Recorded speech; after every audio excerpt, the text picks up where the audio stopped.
COSF for providing me such a good opportunity to share my research experience, also my thinking about my research area in the future. And secondly, I want to thank everyone for staying behind for my talk.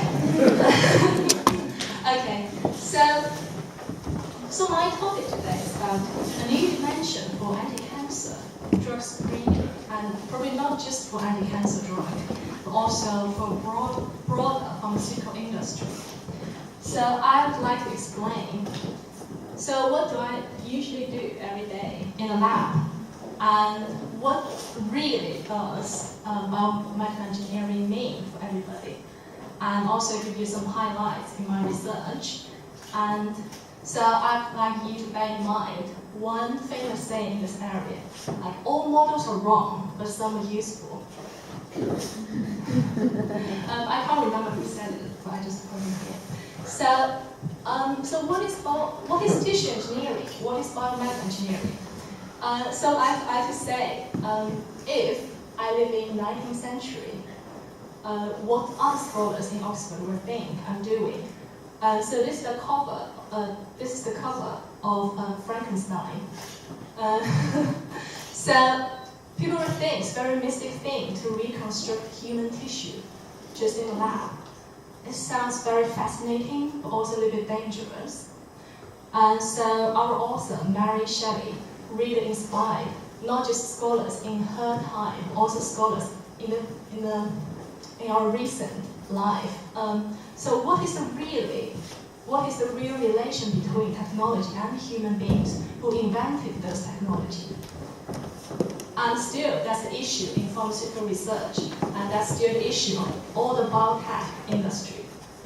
What my friends in art think I do. So this is like a comic picture showing what do artists usually think about what's happening in the biology lab.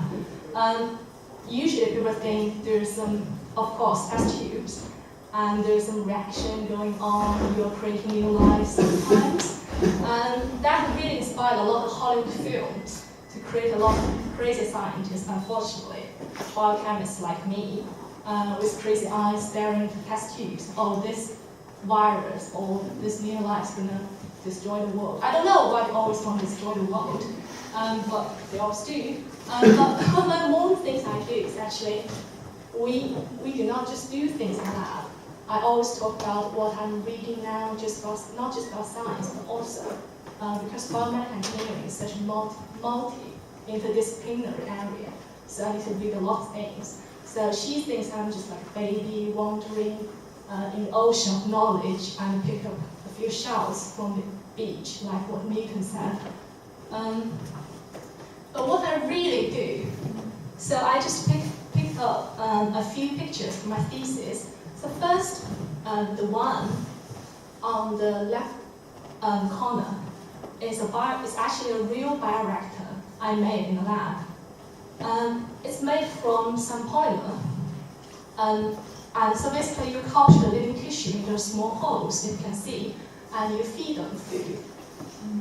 Actually culture media. And they were excrete something, and you collect those products and analyze them.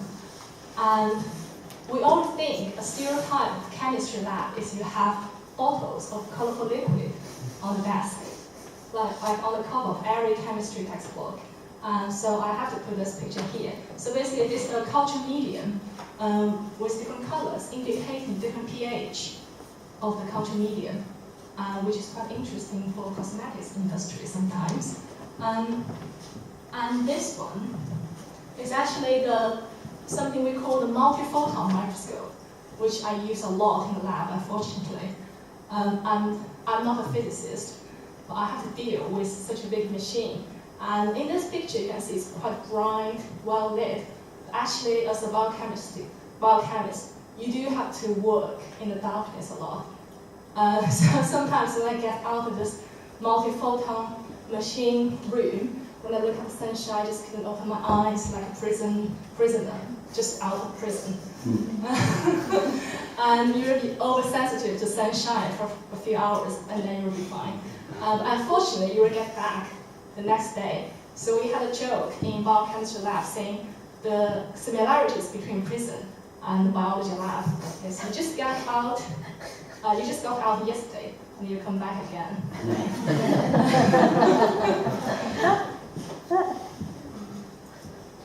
Okay, so well, engineering is just a tool. So the background I'm working is actually the cancer biology. So brief introduction to cancer biology. People always ask me one question. So you work in cancer research. What really causes cancer?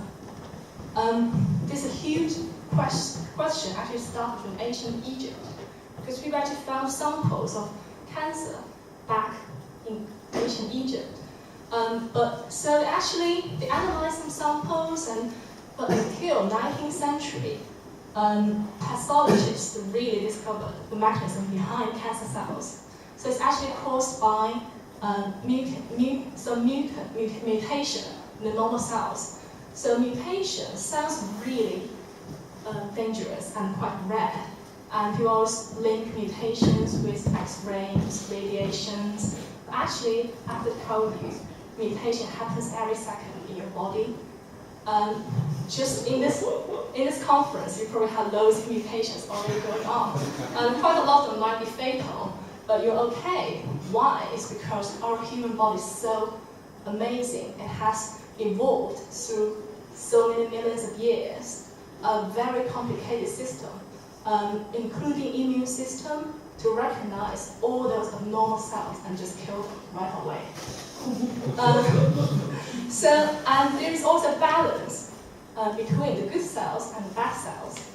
And we're sitting here enjoying the talk, enjoying the sunshine, but our body is always busy doing this kind of work. But in some people, this mechanism goes wrong, just a little bit, not balanced. And maybe one abnormal cell got escaped because, well, a lot of causes. And usually, the process of cancer actually takes years. So it's actually a very complicated system, but I have to say, cancer mechanism is still like ongoing research area. But however, there's this hypothesis saying, so we used to believe one abnormal cell escaping the regulating system of body will cause cancer. But actually, only until recently, until I think 2000, a researcher working in, I think she is now working in California now, DPhil, and she worked all her life to prove not just one cell is not enough. It's about the environment how the body goes from. This is so important because we used to believe cancer is something like one single individual is wrong and cause everything.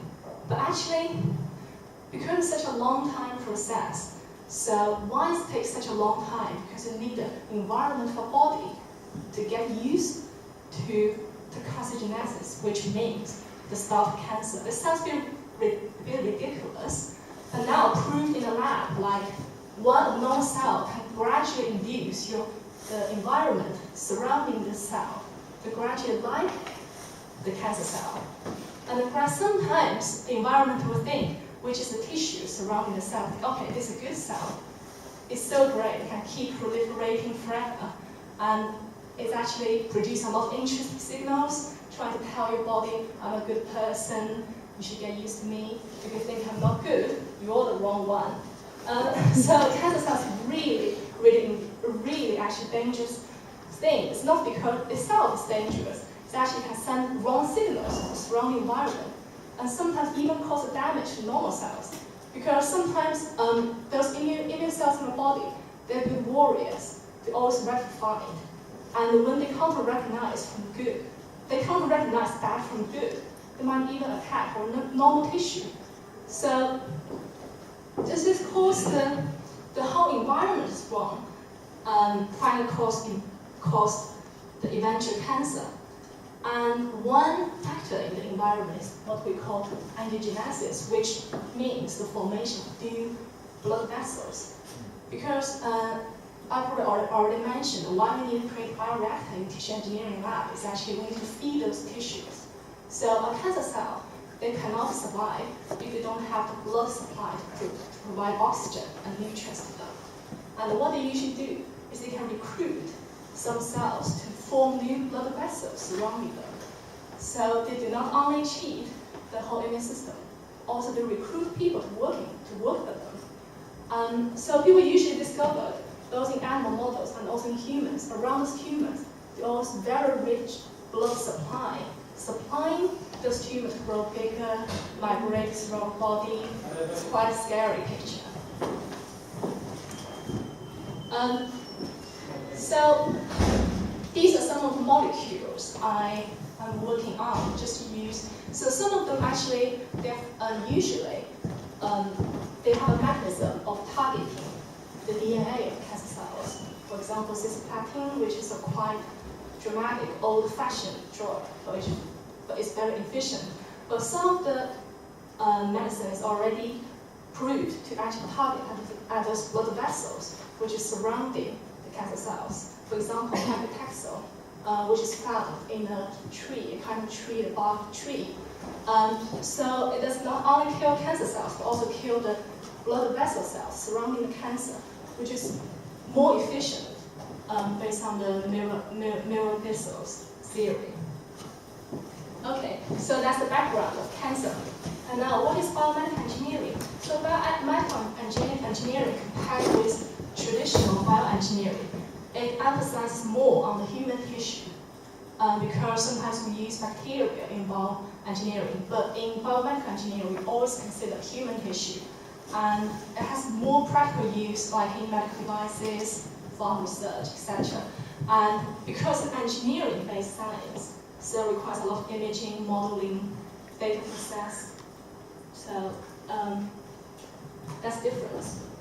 So we know what is biomedical engineering. So what's tissue engineering? So basically we engineer tissue. And in my research, used for drug testing. So why we have to use tissue engineering in pharma testing? This is because of a lot of reasons. So you probably always see protests from Animal Protecting Association, always working in Oxford, because they actually see very clearly, not just the single cells, which you can see on that corner, but also you can do 3D construction of the whole system, can view from the side, view from the top, and so basically the red color is one type of cells, and the green color is the cancer cells. So the 3D imaging can really provide so much information for you. And you can see this one is actually mimicking the blood vessel cells, the red one, and the green one is actually the cancer cells attaching to this blood vessel cells. And all of this is constructed from scratch.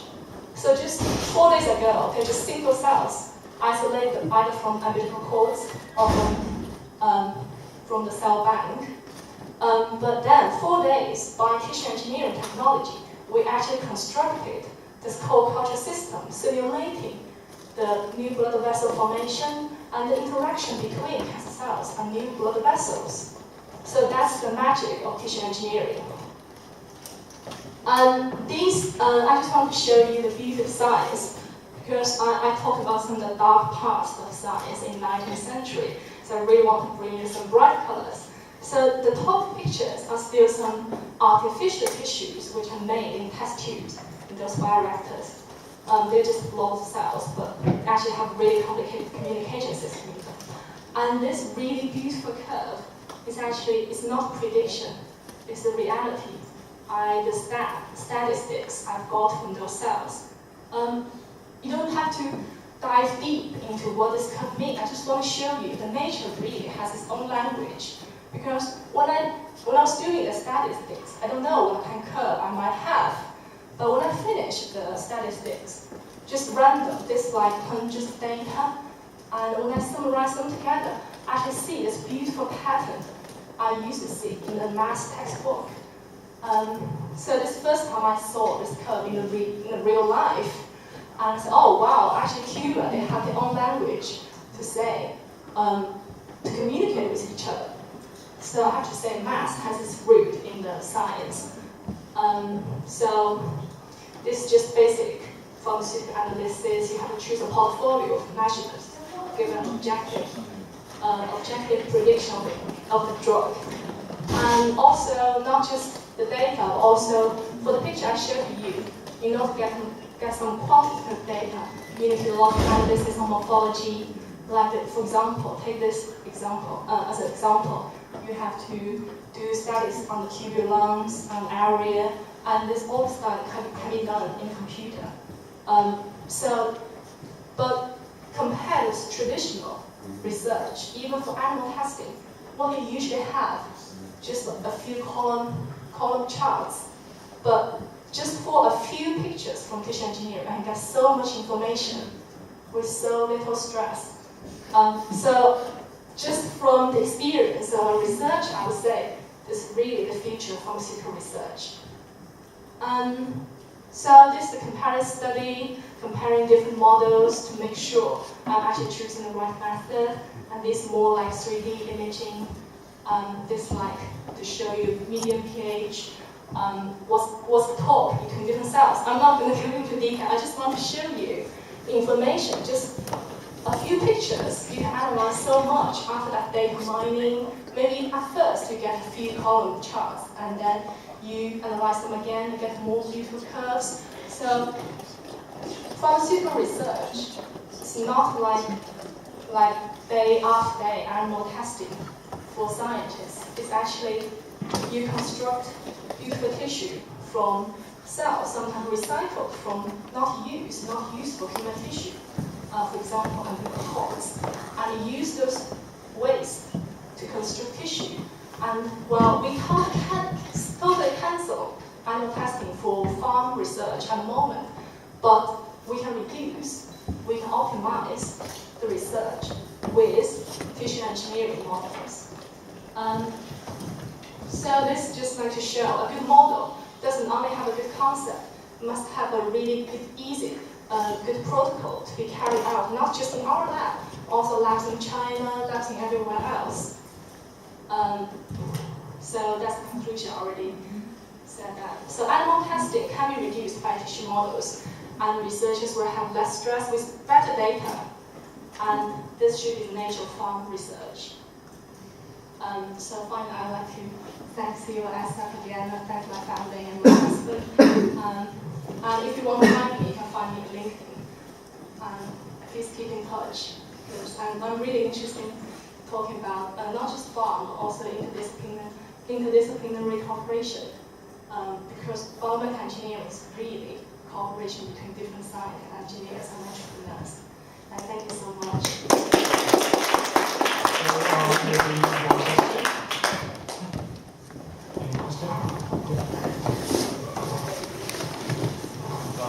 I was wondering about the modeling in the future.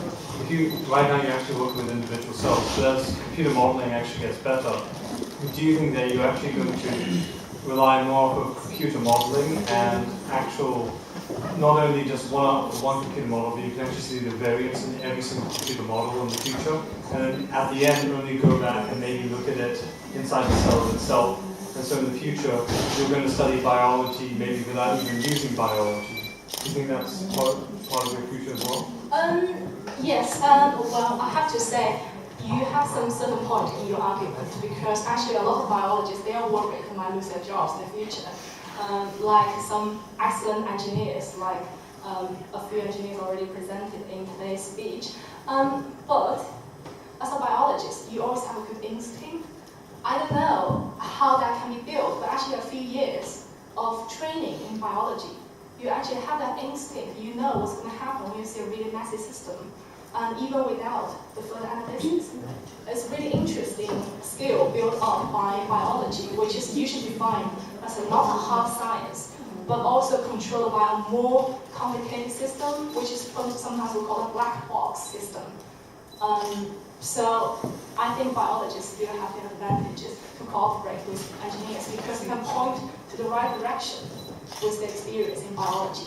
But engineers are definitely playing a more and more important roles, especially for biomedical engineering. So thank you. Thank you. Sorry. Yeah, please.